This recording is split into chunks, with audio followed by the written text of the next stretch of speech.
जय श्री शंभु।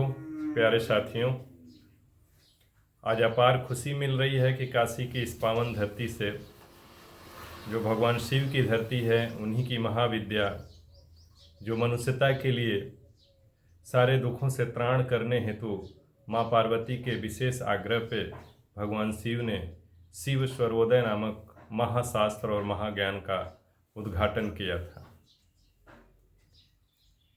स्वर ही ईश्वर है, स्वर ही सत्य है, स्वर ही सनातन है, स्वर ही सफलता है, स्वर ही शिखर है और स्वर ही सिंहासन है। मनुष्य के शरीर में जो 72,000 नाड़ियाँ अपने प्राणवायु को निरंतर रूप से संचालित करती रहती हैं, उस प्राणवायु को मुख्य रूप से 3 नाड़ियाँ अगर दुरुस्त कर दिया जाए तो प्रत्येक पंच प्राणवायु दुरुस्त हो जाते हैं और जीवन प्रेम, सफलता, समृद्धि और आनंद की तरफ मुड़ने लगता है। उस महाविज्ञान का नाम है, उस महातकनीक का नाम है, उस महासूत्र का नाम है स्वर विज्ञान। अपार हर्ष हो रहा है कि दिव्यांग पीठ जो काशी में स्थित है, स्वर पाठशाला शुरू कर रहा है, जो सभी के लिए सहजता से, सरलता से उपलब्ध प्लेटफार्म है, जहाँ पे आप उपस्थित होकर, इनरोल होकर के इस महाविद्या का रस पान करेंगे और अपने जीवन को सफलता की तरफ, समृद्धि की तरफ, सुख और आनंद की तरफ ले जाने में सफल होंगे। जय श्री शंभु।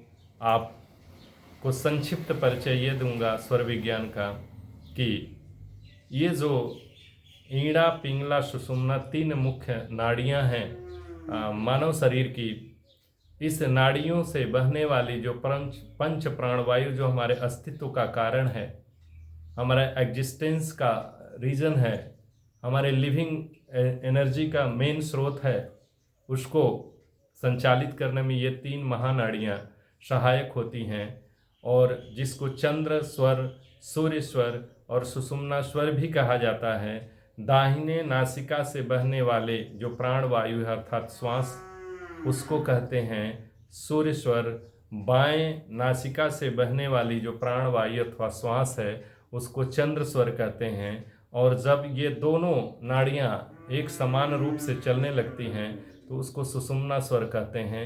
इसी संतुलन को बनाए रखना ही जीवन है और ये आंतरिक योगा है, इसको इंटीग्रल योगा भी कह सकते हैं। और जब आप इंटीग्रल सूक्ष्म शरीर को संतुलित कर पाते हैं इन स्वर विज्ञान और स्वर तकनीक से, तो आप देखेंगे जीवन में आपके दुख, संताप, दैवी ताप, भौतिक ताप सारे मिटते हुए दिखेंगे।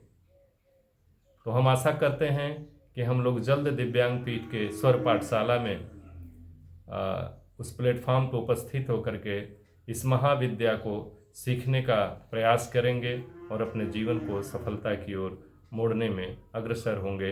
जय श्री शंभु। हर हर महादेव।